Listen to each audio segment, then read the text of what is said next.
Okay, we're back rolling, so I'll call the meeting back to order. Um, We're all on a little bit of a time crunch, so I don't want to keep you people here longer than you should. And so we'll get started. And so Gus, I'd like to welcome all of you, and we'll run around the room and introduce ourselves, so you'll. Yep, Ryan Collmore representing the Rutland District. Irene Rutledge in the north, including Fairfax.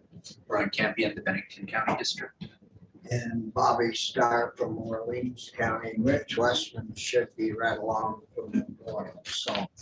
That's your comb is. Yes. Before you get on camera. It's good. I'm gonna be a mess no matter what. So I'm not gonna worry about That's not true. So,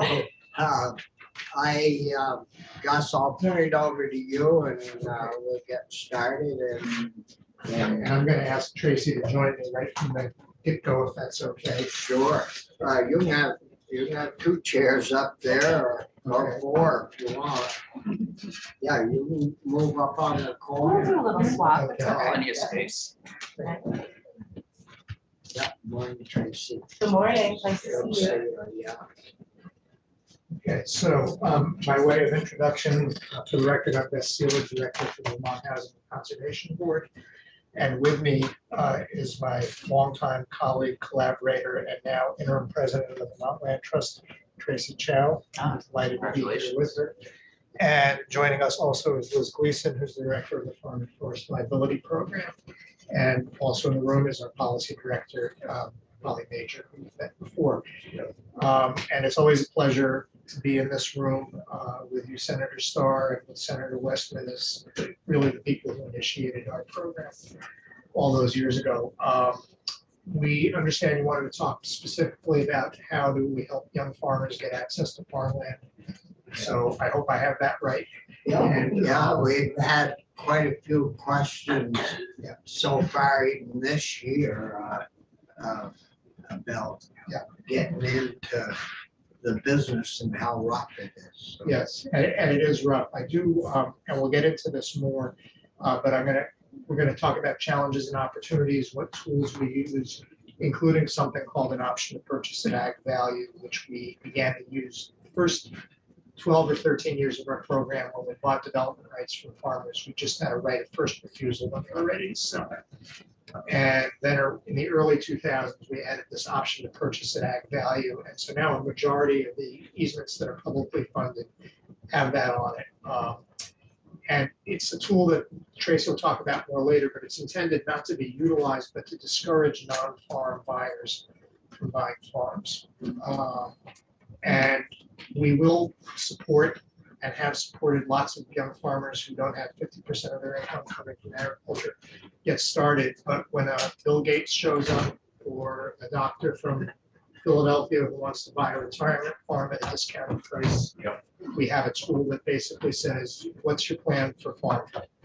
And we vet it. And if somebody's not a farmer, we have the ability to say, no, we're not going to choose you. But we don't have that's the point at which we look at whether somebody is really serious about agriculture or they're looking for a retirement home and a hobby farm. So we can talk about that more later on. I apologize for the confusion about it. I'm not going to talk in great length about our other programs, but to say, in addition to purchasing development rights, we developed the Farm and Forest Liability Program many years ago, a little over 20 years ago, to support farmers to build more capacity for people to be in agriculture. And you asked us to stand up the Rural Economic Development Initiative about 5 years ago.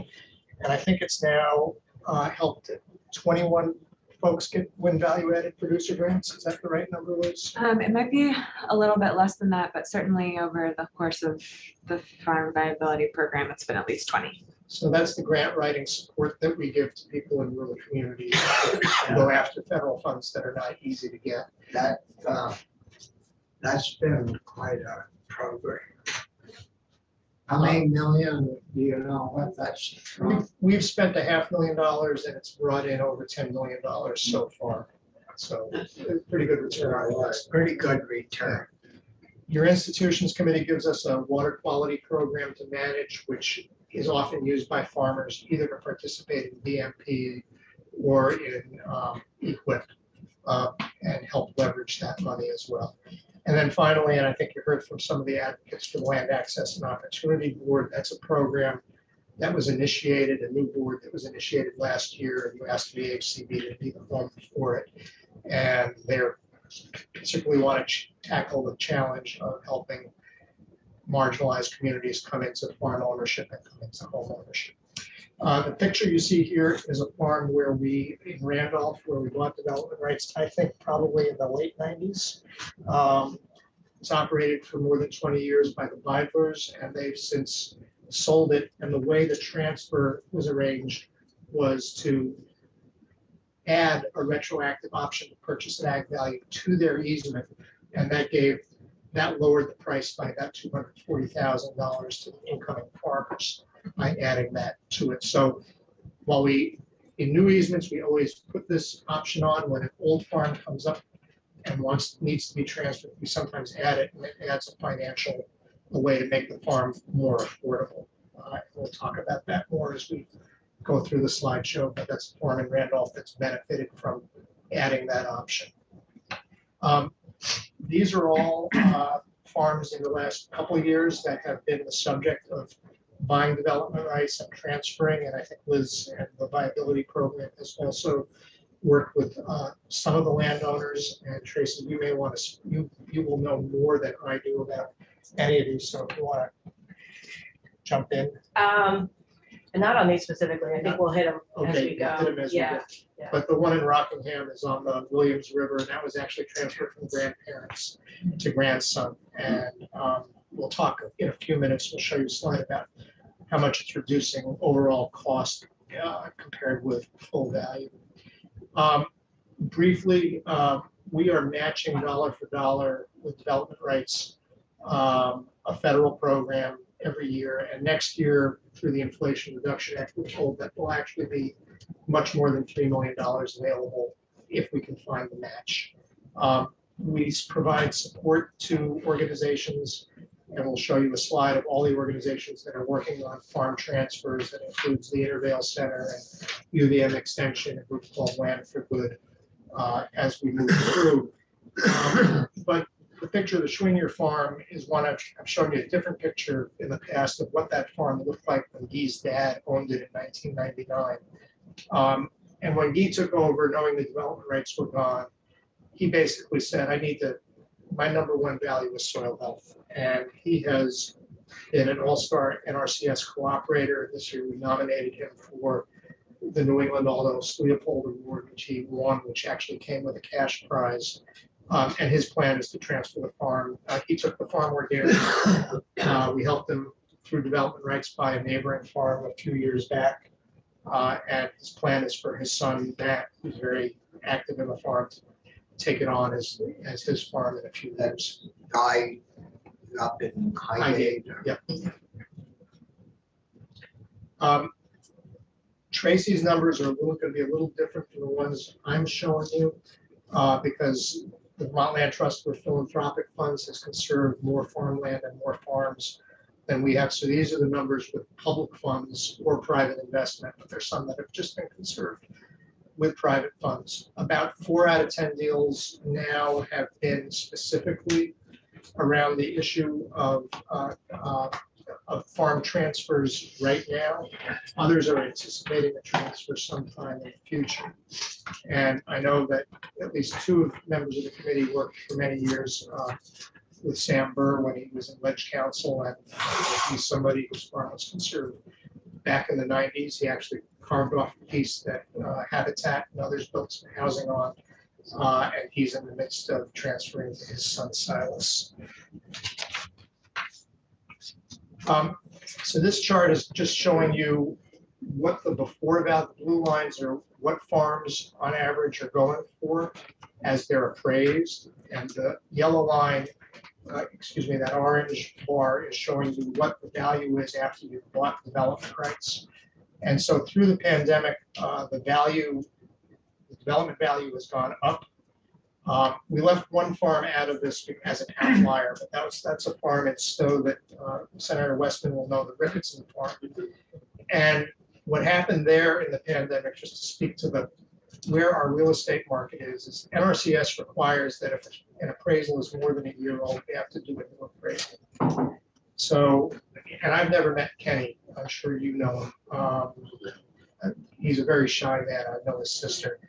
But the appraisal got to be more than 12 months old. We needed to do a new appraisal. When the new appraisal came out 15 months later, the value of the development rights had gone up $1 million. $1 million. Yeah, now the Stowe Land Trust did a huge amount of fundraising, and a man who spent his life with CAMS made the biggest bargain sale that our organization's ever been a part of as well. I think he's happy with his retirement, his sister tells me. But that just speaks to the pressures in the real estate markets. Stowe is an outlier, but in general, what you're seeing here is that real estate values in all parts of Vermont are going up and going up dramatically. This is a slide Tracy's organization put together, but it just speaks to all the people, all the organizations that are working on the question of land access. And with the large inventory of conserved land that either has a right of first refusal or an option to purchase and add value on it, they are often candidates for helping young farmers get onto farms. And the viability program is a funder, as I said a moment ago, of NOFA Vermont, UVM Extension, the Center for Ag Economy, the Intervale Center, along with Land for Good, which specifically works on farm transfers. So they are a funder of all that work. We also provide a specific grant, but it's not the only funding. And the Vermont Land Trust has just done an incredible job of raising money to be focused on transferring land from one farmer to the next, that Tracy will talk about more in a minute. And Madam President. Well, thank you for having us here today. I really appreciate the time and the interest in our work. And again, my name is Tracy Shao, and I have actually worked with Vermont Interest for 25 years. Spent a bunch of that time running the roads of the Northeast Kingdom as project director there, developing conservation projects with farmers and forest land owners and communities, and have been working in statewide leadership positions since 2014, and now serving as interim president as well as vice president for land conservation. I know that I think VLT has already been in the room. So colleagues of mine, Abby and Al, I think we're here. So I will just, quick touch point to the mission of VLT and our work to unite land and lives through land conservation and that's through largely conservation easement, work on private lands, farms, forests, and community lands. In recent years, also focused on land acquisition by community groups, municipalities, the state, and also restoration, education, and equity as places to invest more deeply to really maximize our impact on the land and really ensure that the promise of land conservation for everyone in the state is met. And just for some numbers, we've been around since 1977. At this point, helped to conserve about 11% of the state, over 620,000 acres.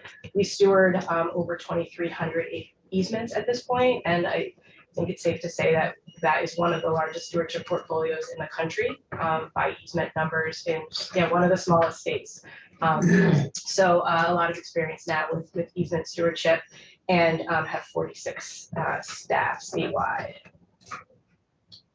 Just to drill down a little bit more into our farmland protection work, as Gus noted, our numbers are a little different because we pre-existed VHCB by a few years, and we also have used other funding mechanisms to augment the state's very significant investment in land conservation. So this is a word that I struggle with, but we topped the 1,000th. That's the very, I get tripped up, but we passed the 1,000 mark on farms conserved in the state in 2022. It was actually the Ricketson farm in Stowe that was our 1,000th farm that we have conserved. That covers about 216,000 acres and protecting about 12% of Vermont's ag soils. In that conservation work, we have directly supported over 100, I think the number is like 115 now, successful transfers of farmland. A lot more conserved farmland is transferring, but our direct involvement, and we'll talk about those strategies today, has been supporting about 115. Is that from VLT's original farm owners to new farm owners, or is that regular farm owners switching to? It's a both, yeah, and we'll talk about it. That's a lot of what we're gonna talk about today, is those different strategies that farmland access, getting folks onto, actually, you know, the goal of securing access to affordable farmland, you know, there's a lot of ways to get at that, and a lot of strategies necessary, because there's a lot of challenges, and I think you've heard of some of the challenges and had direct testimony to those challenges. We hear it always. Yeah, and so I think some of the examples that we're gonna bring will show the different ways. And so when we say VLT has helped support 115 transfers, those have been through the examples we're gonna provide of using conservation easement purchases at the time of transfer to bring down the purchase price of farms, to look back at the conserved lands portfolio and make additional investments to again bring down the purchase price, and then also to directly play a role in land ownership and on an interim basis to also help to transfer farms. So some have passed through our ownership, many have not. And then just the really strong partnership with farm and forest viability is a key aspect. I actually remember 2/3 of that 115 farm transfers have been direct easement purchases, mostly with VHCB in support of a transfer at the time and really fueling a transfer, and about 1/3 have been through another mechanism, either our onyership or again, the stewardship portfolio and the retro OPAP, which we'll dive a bit deeper into. Anything to add to that? Nothing on the village farm. I'm happy to add a little on Full Yeah. Valley. We'll go back to the picture. Yeah, great photo, really reflective of this time of year, I think. So this is a great example of a farm that we worked on together through VLT's Farmland Access Program, VHCB's Conservation Easement Dollars, and the Farm and Forest Viability Program. Sometimes all those things happen at different times, and sometimes they all need to happen at the same time, and it can be quite complex to work through different scenarios. So Full Valley worked with us on a business plan to access the land. They had been farming elsewhere and were really looking to buy their own place and expand. And an existing farm was getting out and looking for new owners who would continue the really excellent operation that they had built up. So a really great success story. They grow a lot of strawberries, veggies, and a great example of beginning farmers who access land business in Moncton.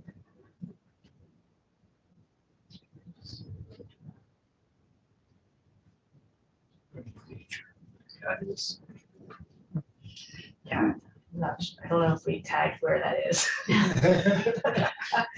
Could be a lot of different valleys. Yeah, it's a great example of riparian buffers. Yeah. And the water quality work that we do. I think, yeah, we just wanted to kind of set up a bit around the challenges and the opportunities ahead of kind of talking about what's the toolbox that we've been employing to get folks affordably onto farmland, recognizing that there are a lot of challenges around the availability, the timing of the real estate market, the challenges of the real estate market in terms of farmers needing to compete both from a financial standpoint, but also a timing standpoint with other buyers, and being able to be prepared to be in service to that. The affordability challenge, the slide earlier about the escalation in land values and the challenges, business viability, and Liz can talk about this more, but being able to have a business that can afford to own land and operate, and the connection between the two. different ways to have security on land, whether that's through fee ownership or durable leases, or we'll talk a bit about some of the alternative tenure and ownership models that folks are working on as an answer to different ways to own land collectively.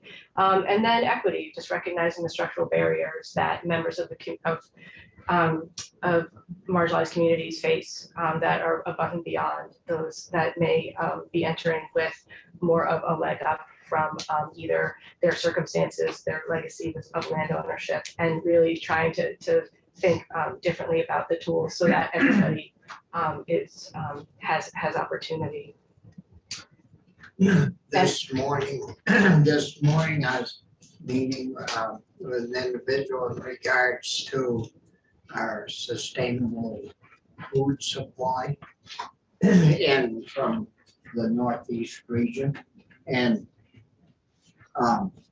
they estimate that in New England, we need, if we were going to sustain our own food supply, including meat, everything, it would take a million acres of cropland. And basically, in New England, the bulk of that's got to come either out of Maine or Vermont. So it's a good thing we're keeping our farmland. What is the total? Yeah, I was gonna ask that too. What are the totals right now? What we're using. Yeah, how much ag land there? It's about 30%. In Vermont is being used to meet our food supply. But we're only meeting at the most 30% of that. It should be a lot more.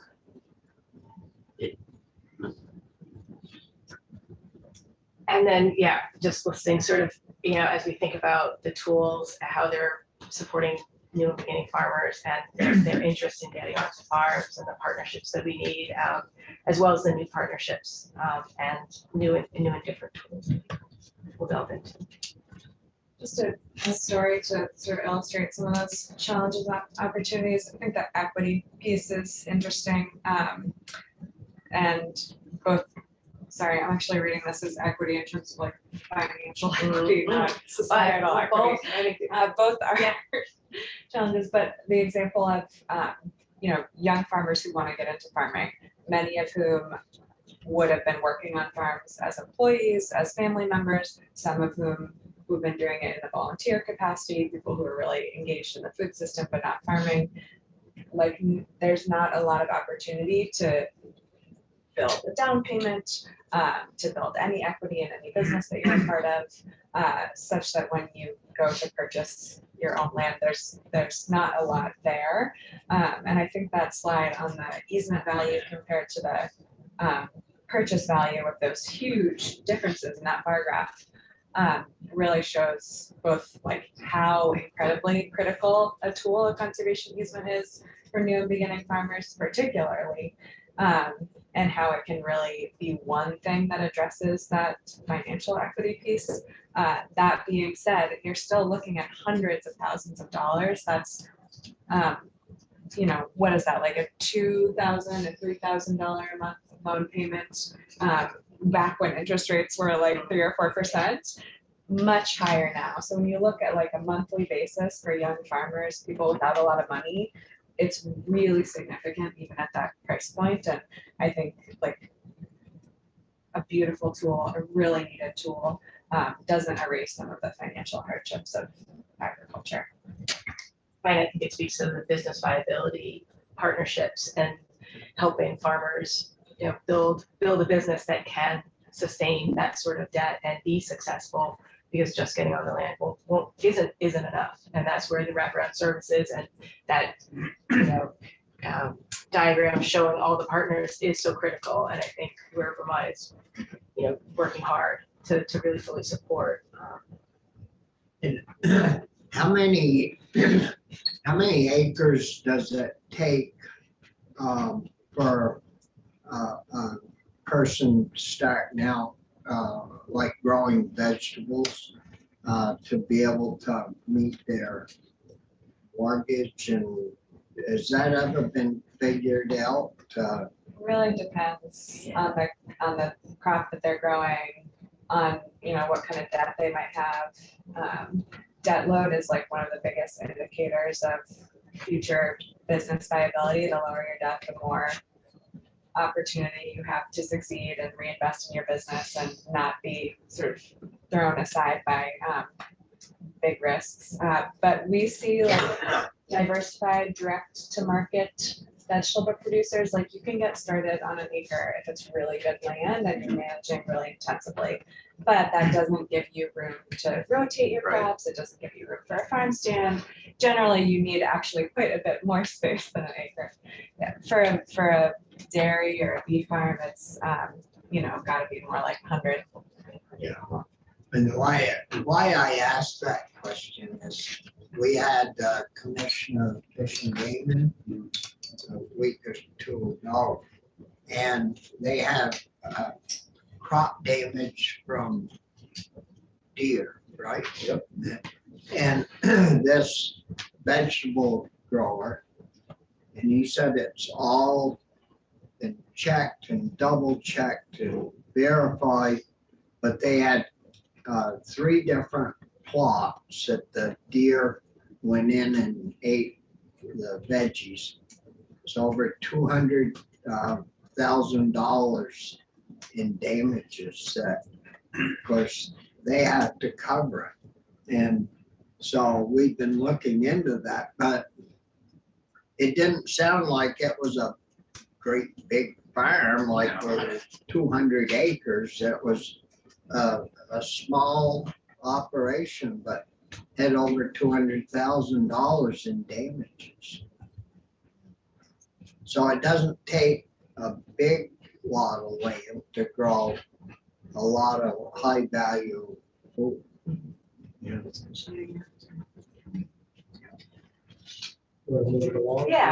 I think, oh, that's your son. Yeah. You want, Anything else? you I want know to say? her. No. Yeah, I'll speak a little bit about the Farm and Forest Liability Program, which was started at VHCD 20 years ago. So far, we've worked with over 900 farm, food, and forest products businesses. We added the forest part about 10 years ago, right around when the Working Lands Enterprise Board was also starting. It was, you know, we were part of the statewide effort to really recognize both the farm and the forest and how those working landscapes are important and tied together. So we began working with forest products businesses then as well. I'd say, you know, we made this slide a couple months ago. It might be a little closer to just under 1,000 at this point. I'll have to keep track of our 1,000. And practicing is hard. But yeah, in 2022, we worked with 154 different kinds of businesses. And when you put all those folks together, all different kinds of production, from dairy to livestock to vegetable to produce to value added to forestry, ranging in scale from that really small scale to occasionally we even work with LFOs. It can result in a lot of jobs. So over 450 jobs and almost 35 million represented by that as well. Just to highlight that transfer planning aspect, and both, you know, within families and outside of families, we are sort of in a period of heightened transfers. We knew it was coming. We know the average age of farm and forest business owners is nearing retirement, and that the current period we're in is a heightened period of generational transfer. About a third of the people we work with in any given year are at some point in that transfer, whether it's starting to plan for it or actively going through it. Some of the impacts from the program, we see a lot of people enter this program to help grow their business and particularly increase their take-home net income. last year, I think we had about 13 people who entered the program losing money with their business, and 9 of those 13 exited the program having moved into profitability. So we work with people who are both really kind of struggling to make that work and figuring it out, and people who are at a different, more mature stage of their business. It's really all over the place. And these are some economic impacts: access to almost $3 million in loans and grants, 70% increased sales.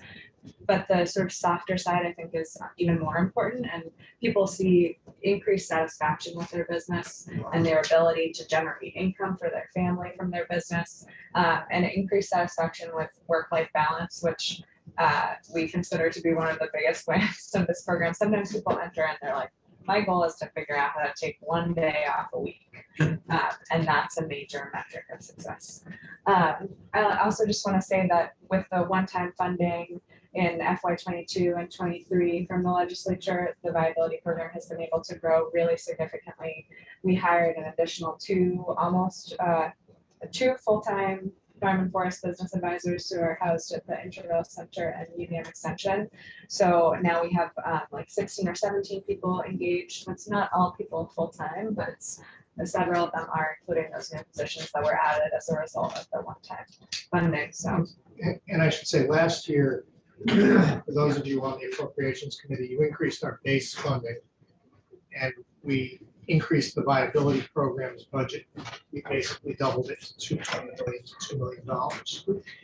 The governor's budget seeks to reverse that. The budget we get from the House maintains it, but our ability to continue at the level we're currently at depends on a larger base budget rather than one-time funding. So And the House put that in. the House put it back to what you did last year, increasing our base.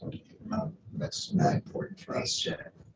Easier on this side. Yes. You hear that, Wes? Yep, I hear that. And just Lisa McDougall, pictured here, is a great success story from the perspective. She was leasing land in Pownell for, I think, a decade before she was able to buy the farm. Wasn't that long? Wow. That VLT made available through the Farmland Access Program. You want to talk about how that process works a little bit? Yeah, so Farmland Access at Vermont Land Trust, we have a Farmland Access Director, Maggie Donan, but really our Farmland Access antenna is up across the organization, and both the folks that work on new conservation opportunities as well as our stewards who have deep relationships with the conserved lands and the conserved farms, over 1,000 of them, also always looking for opportunities to match make, to look for farms where the timing of a conservation easement sale could help bridge and create a transfer opportunity. We also occasionally get more deeply involved in the matchmaking in terms of recruiting requests for proposals from farmers and more directly connect farmers with new land opportunities. Sometimes we are in ownership of those, sometimes we're not. Yeah, Lisa McDougall and the opportunity to help her land on her permanent farm situation is a great example of that work.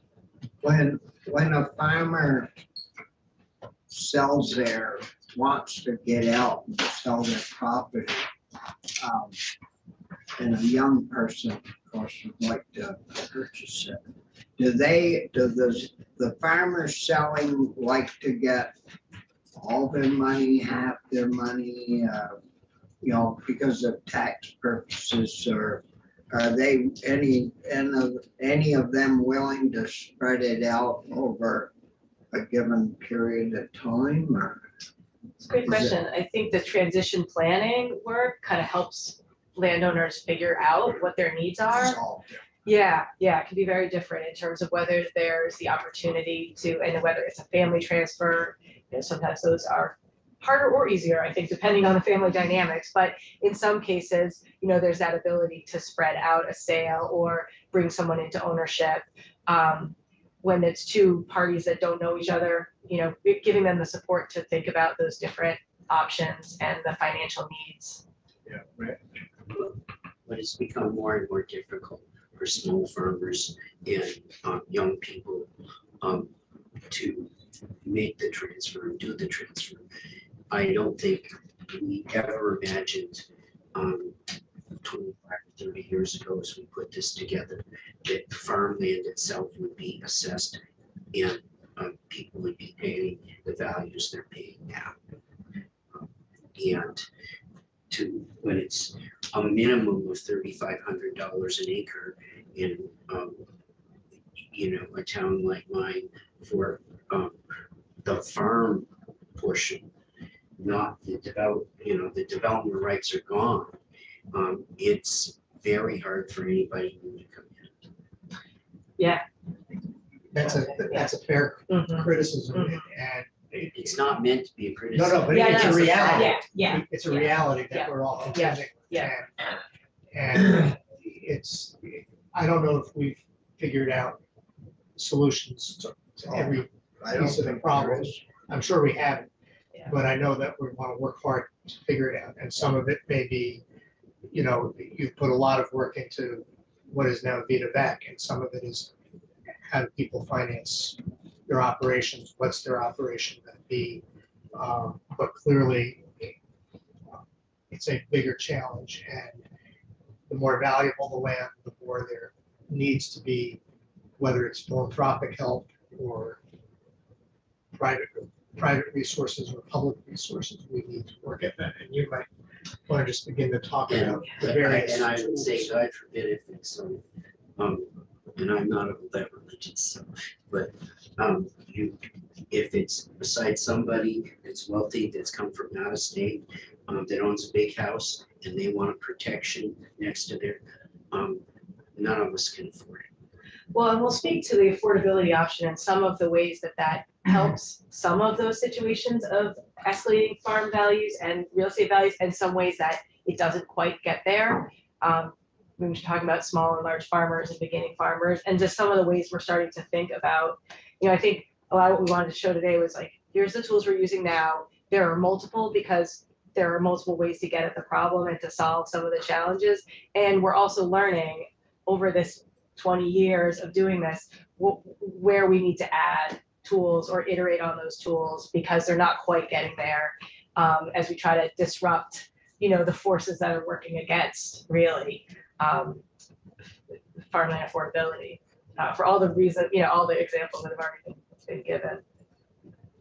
So we're going to launch into a couple, and I think this first example, I do want to say that we chose some examples today that are, what's great about them is they are real time in that these are like this year's VHCD investments of dollars. It means that some of them have not fully crossed the closing line, and so we're always sensitive to that and recognizing that these projects are still kind of working their way through. But it is a great opportunity to talk about some really great examples of our key tools, and that are showing you right now what the legislature has invested in terms of moving forward. So this first example is in that bucket of using the sale of a conservation easement timed to create a transfer and access opportunity. So Mike and Tom Audette have owned in multiple generations Ledge Haven Farm in Orwell. Jonathan Lucas has been renting the farm for about 6 years, and the timing is finally right for a transfer of the farm. And in this situation where the conservation, Senator Starr, you asked about what do people need? Yeah. In this case, it's typically the outgoing landowners, the outgoing farmers need to be made whole for the value of the property. And what the sale of an easement at the time of transfer does is it really brings that full purchase price from two places. There's the conservation easement purchase that's tied with that sale of the farm that brings the development rights value, which means that the incoming farmer does not need to finance the full value. It's really, that bar graph showed it was a great example. It really needs to finance that underlying conserved value, and so they need to find the financing and the support to bring that to the table. And then often these are simultaneous closings or right one on top of the other. And I think that this example, this is a great conservation opportunity. It is almost 400 acres in a block of growing conserved farmland. Also, a adjacent to ecologically important lands that the Nature Conservancy and Vermont Fish and Wildlife have protected. So it's growing a block right near Lake Champlain, includes important tributaries to East Creek and the opportunity to buffer those waters as well as wetlands. And there's also archaeological significance on parts of the farm. So standing alone, it's an awesome farmland conservation opportunity. Together with the transfer, it's a really awesome outcome. 250 cow dairy, to be able to have that farm stay as an owner operated 250 cow dairy. And I don't know all the business terms between Mr. Lucas and the Audettes, but I do know Mike Audette some, and I know, Mike. And I would guess that the business arrangements over these last 6 years were such that Mr. Lucas could build equity, and, you know, so though it's not a family transfer, and I'm not gonna say they're making a bargain sale, but they had an arrangement that allowed Mr. Lucas to become in this position with development rights to have it happen. That's maybe easier when it's a family situation, but we have seen a huge amount of generosity from farmers, even when it's not a family situation over the years. My guess is that it was a favorable lease, and that this is an outcome that brothers wanted very much for a long period of time. We're hoping it would work out. Probably didn't know that when they. So was that a family member? No, that it's bought- not. No. This is not a family.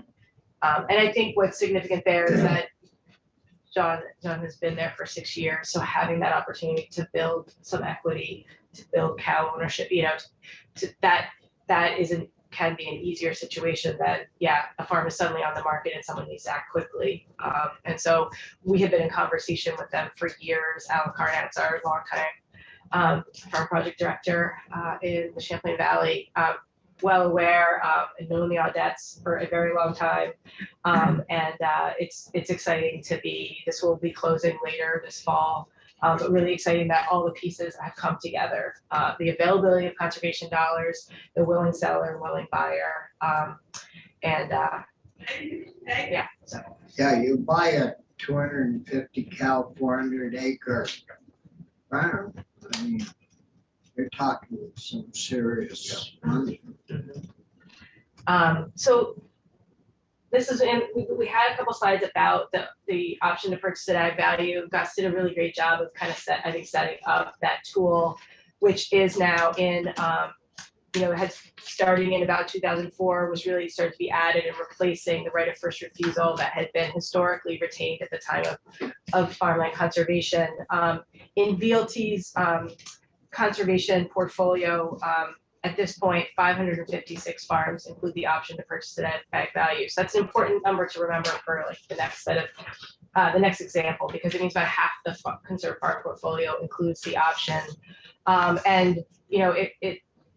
It was first used in Massachusetts as they started to see estate buyers out competing farmers for land around in the 1990s, and then was adapted and brought to Vermont and incorporated. And I remember no one knew if farmers would accept this tool, and there was a lot of trepidation, and it was largely accepted. One, it brings additional value to conservation, but also as a bottom line, farmers really embrace the idea of seeing farmland stay in farm ownership and having a tool to help do that. And I think the way we think about it is that the OPAV really encourages a limited free market. It's really a free market for the farm community, and trying to disrupt those non-farm buyers from having the opportunity to buy the farms with this deep state investment in conservation.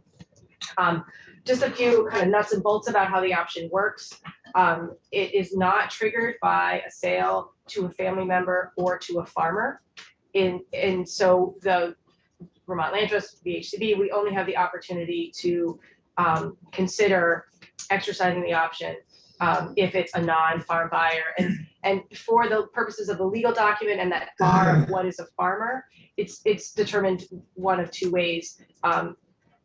anyone who's a qualified farmer, which means they meet the IRS definition of a farmer, which is that they make half of their gross income from farming, are just automatically exempt from the option. So it's not triggered, and any family sale is not triggered either.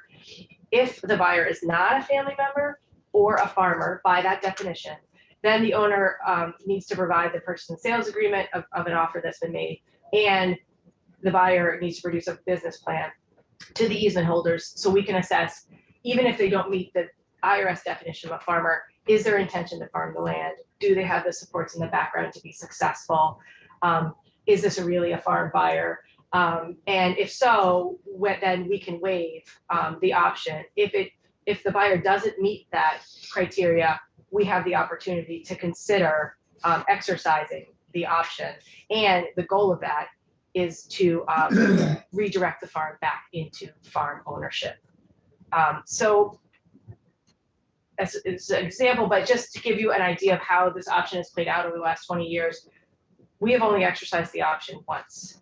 It is largely a deterrent tool. It is largely meant to direct farmers to market their farms to farmers to avoid the possibility that we will exercise, because that is generally not a fun experience to disrupt a sale that's already underway. And I guess I would just say, before we began to use this option, we actually had 3 public hearings around the state with the farm community. And as you can imagine, farmers generally express trepidation to anybody interfering with a sale. And so we came to this with the idea, as we worked on what the legal document would say and the policy would be, that was where we determined that, okay, we should not get ourselves in the middle of a sale between 2 farms.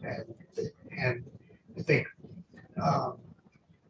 that was very intentional on our part, and in terms of the feedback the farm community gave us at that time, that, so there are people in the farm community that can compete with the young farmer for land, and what I meant is it's a continuing problem, but that was the feedback we got from the community, was please don't interfere in sales from farmers to farmers.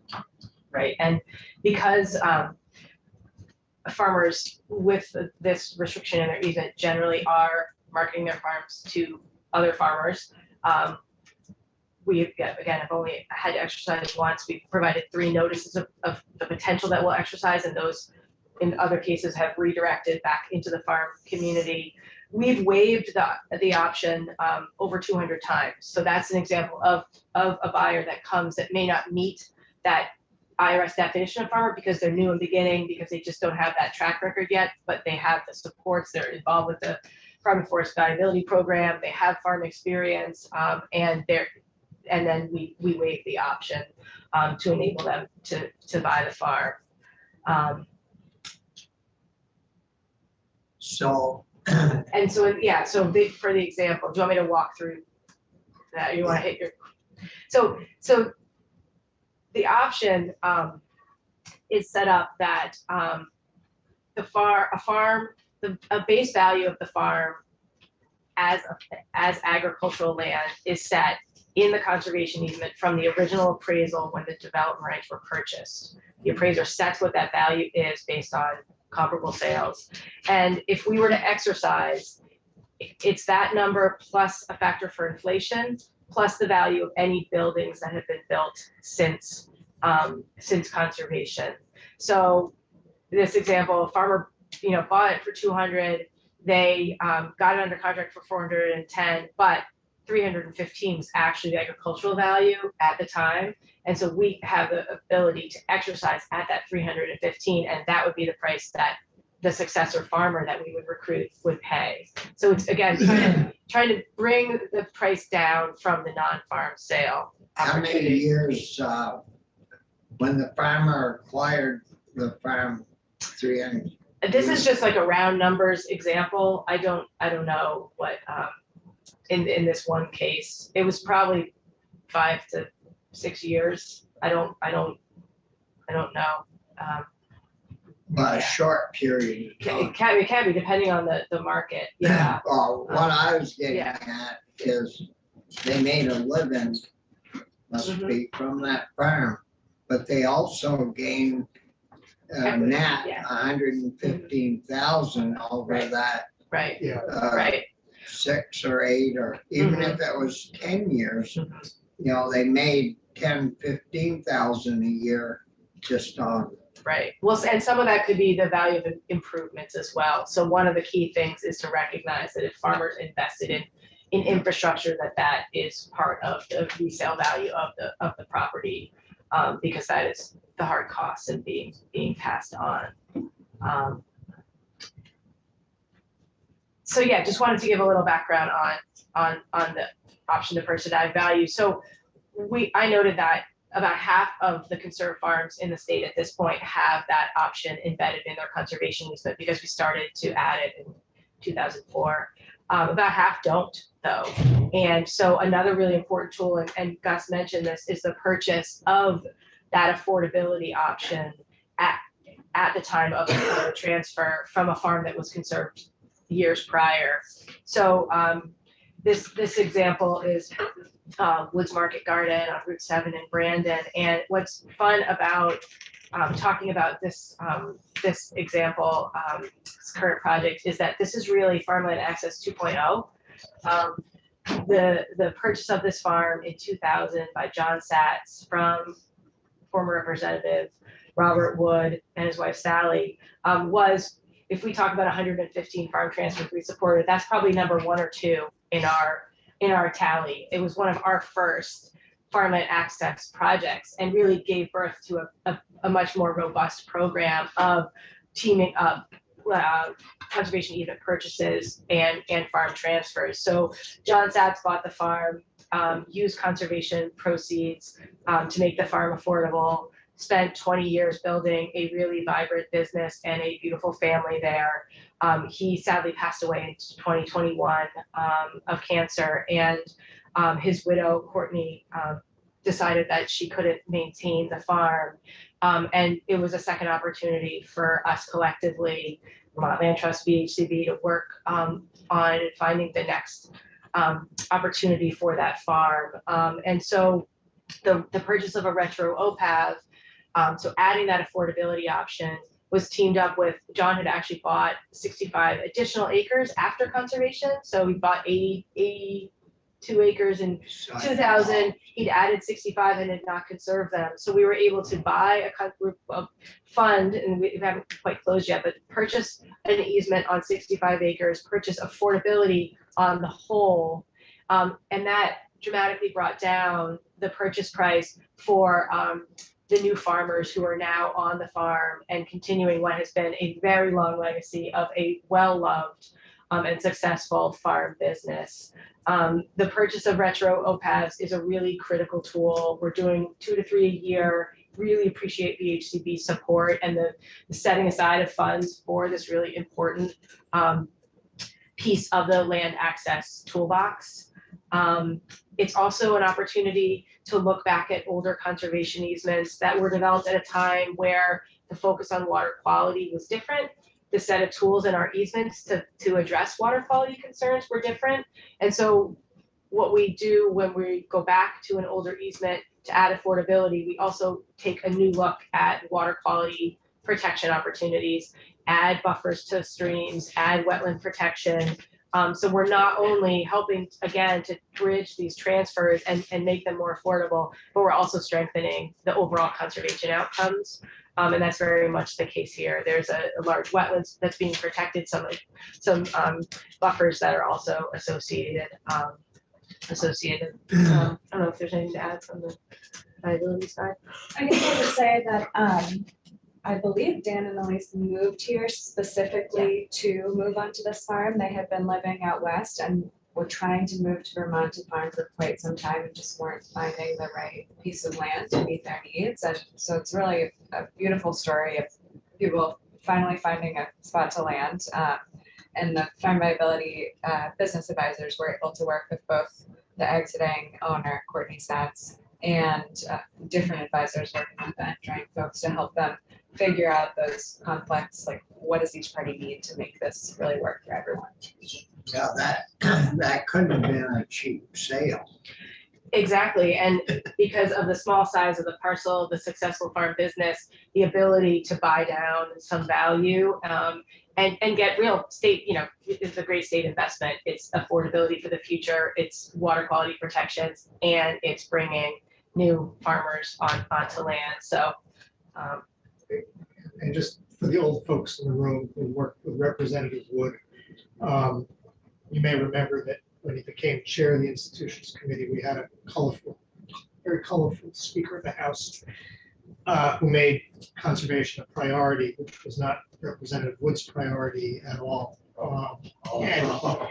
And we held a board meeting in Brandon one year, and my board chair invited Bob to come to the meeting and said, is there anything our staff isn't giving you? Do you need more information? And Bob said, our problem's not your staff. Our problem's philosophy. And when we did the conservation deal, Bob did not sell development rights. He sold to the Satzes at fair market value, and simultaneously the Satzes sold us a conservation easement. But about 2 years after the sale, I was in the State House and I said, Bob, how are the young people doing? And he said, I just wish they'd let me help more. So I think he'd be happy with this outcome, though philosophically, he didn't feel like the government should spend money on this. No, it's hard to get money out of that kind. But I think he really cared about the land and All of that. and the people who worked on it. That piece of land is the world to you. And I'm just saying, there was not just the land, but his heart went to the farmers. That. So anyway. So these couple examples we've given of the tools, they're largely timed with the simultaneous sale of the farm and the conservation restrictions, and the ability for a farm buyer to be able to bring financing at the same time as the conservation dollars, or in pretty close proximity, to make a deal happen. One of the things that we've learned over the last 20 years is that isn't always the most successful way to set up a farm business for success. And some farm businesses, some farmers need a longer on-ramp to ownership, either to put together build the equity they need for financing, develop a farm business that's really tailored to the particular piece of land, and that these simultaneous transfers, well, it's still a lot of what we support and do, aren't always possible. And if we really want to serve the full breadth of interesting and exciting opportunities for farmland access, having longer on-ramps for farmers is needed. And so one of the things that Vermont Land Trust has done, we've always used interim farm ownership and interim land ownership as a tool in our box. It's been a pretty small tool. It's been a pretty hit or miss, like case by case situation. And often when we did it in the past, we had to have the end game in mind. And if we owned it, we were going to get out as soon as possible. We were going to get out as soon as conservation dollars became available. We've always believed in private land ownership as a really key stewardship goal and strategy in Vermont. But we have been building the Farmland Futures Fund with the intention of staying in longer in some properties in order to support the next generation of farm ownership, thinking, focused on underserved and underrepresented farmers, opportunities to expand water quality improvements during our ownership, and also to help the farm community develop some new and interesting ways to own land in collective ways. At this point, we've, and for us, having low cost capital in order to do that and to bridge and have a longer term ownership, in some cases up to 5 years, was really important. And so have developed a revolving set of funds, about 10 million through the state's Clean Water State Revolving Fund, 5 million that Senator Leahy got for us through USDA Rural Development, or NRCS, excuse me, and another 2 million from the Vermont Community Foundation and High Meadows Fund. Right now, we own 10 farms. And as farms go out of our ownership and into farmer ownership, more farms will come into our ownership. And what we do is we lease those farms at affordable leases. We focus on the wraparound services that are so critical, and then time the sale out really to meet the needs of the farmer in particular. This example is one that's underway right now. VLT currently owns this farm. It's 34 acres in Barry that is leased to Matt Sisto and Kim Rich. It's going to be added to their 12-acre home farm, very successful, small organic vegetable operation and eggs. They could not, this is one of those situations where the sellers could not wait for conservation. The buyers could not bring the full financing without the conservation easement sale timing. VLT was willing and able, because of the Farmland Futures Fund and the work we're doing to really develop that program more robustly, to serve in this interim ownership role. We have done, so the picture on the left there is a large riparian buffer planting that happened last spring. So we're doing the work during our ownership to really establish trees and shrubs in the buffer so that the farm, as it moves back into private ownership, has water quality protections in place. Develop a lease that Matt and Kim can work with, and then we'll time the sale out with the conservation proceeds. Putting trees in there. Mm-hmm.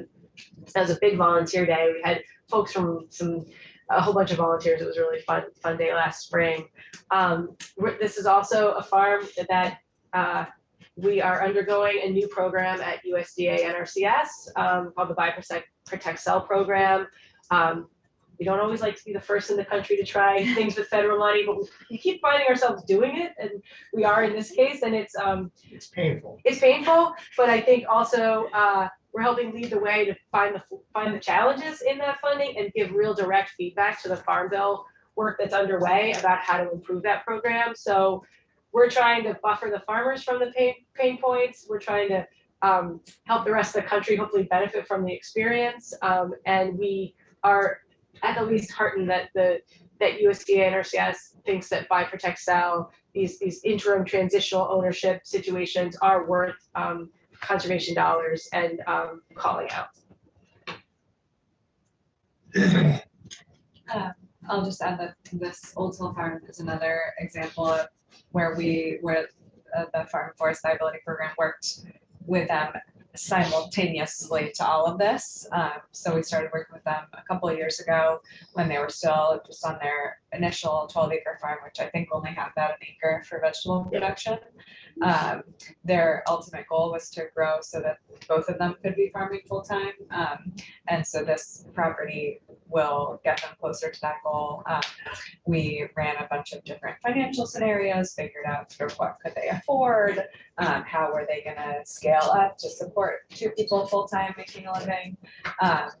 We also have a small program, small subset of our program where we make grants to help people implement their business plans. So folks who have recently been through the planning process and identified some really key investments that need to get made, BHCB will do up to $10,000 for a small infrastructure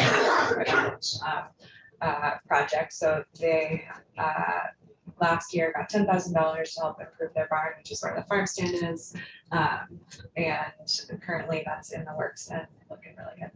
Is that, you're referring to the 12-acre veggie farm? No, it's 34 acres. Yeah, so Yeah. the home farm's on 12 acres, and then the 34 is adding to it. It's and just it's across the adjacent. street. Yeah. Yeah. So great opportunity. I think the one other piece to hit on this this area where VLT is serving in longer term ownership, it's also allowing us to create pathways for some new and different tools, creative lease arrangements that are performance based, that look at not just the financial viability of the farm, but ways to build soil, to protect water, and really value those things in a way that helps farmers to affordably get on land and create the conditions for better, better outcomes. Also creative landholding models and affordability tools. So just a quick example, this farm was the former Chapman farm. It was actually conserved as a working dairy farm in 2017, and it was a farm transfer opportunity where a sale of an easement made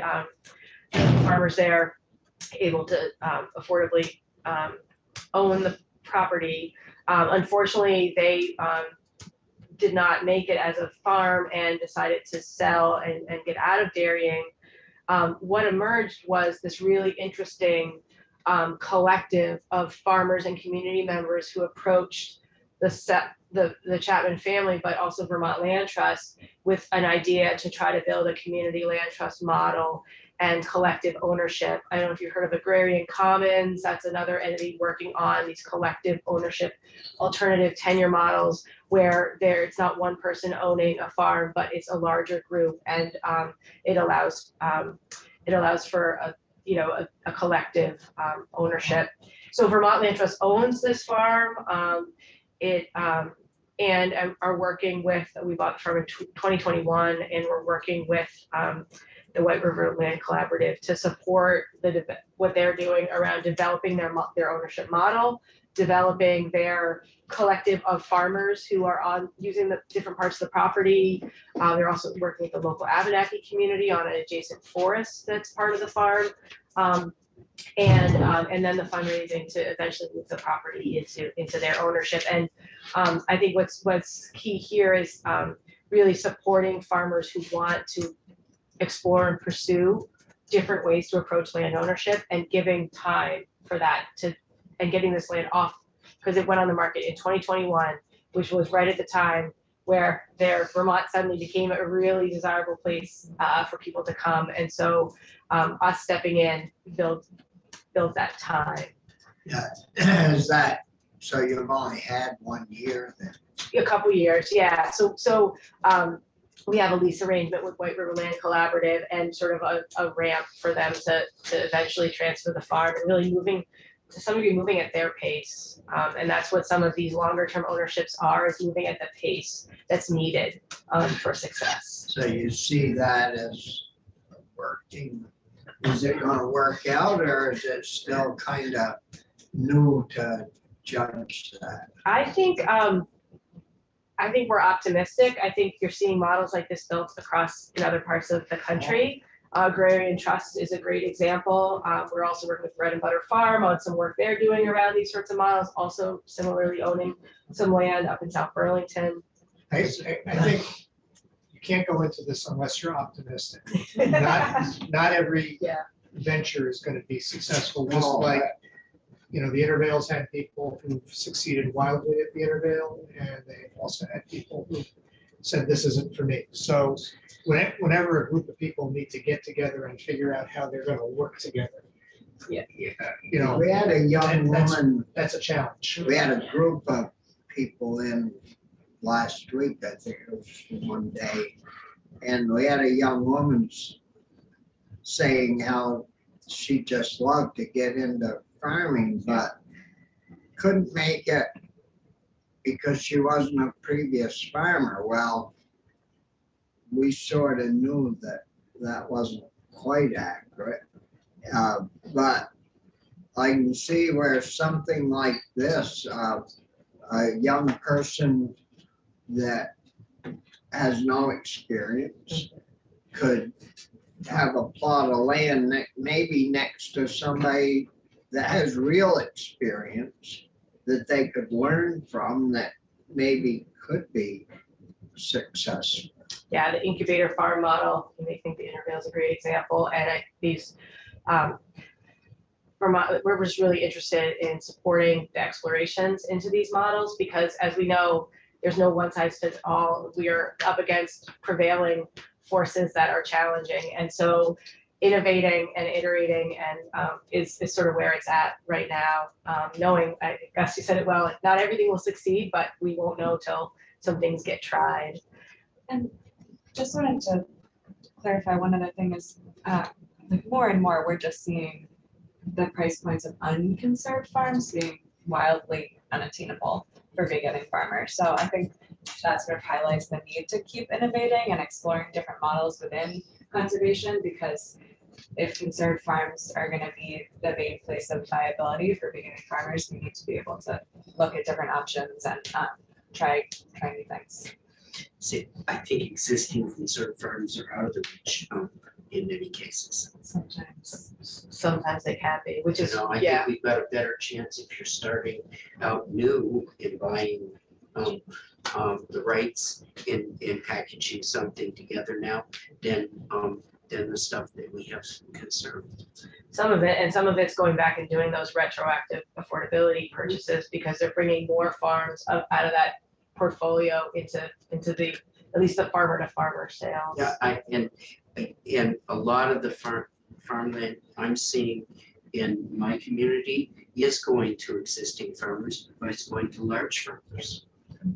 Yeah, those guys, I know up north there, some of the big ones are buying up a lot of, well, they're expanding their operation because there's more, in some cases, more family members joining the operation.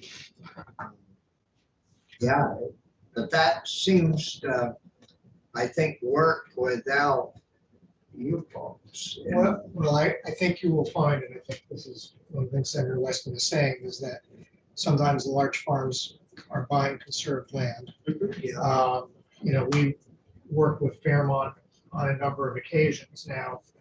One of the things I heard Richard Hall say at a community meeting when he was buying another piece of land in East Montpelier, and somebody was just being critical about large farms, he was saying, well, this is its own 200-acre parcel. Fairmont's going to own it for the next 20 years, but then it may be a 200-acre farm again. So one of the things you did a few years back that we didn't succeed at was, I think this, we'll need to come back to this at some point, is you passed legislation through the Senate that died in the House that allowed for easement amendments.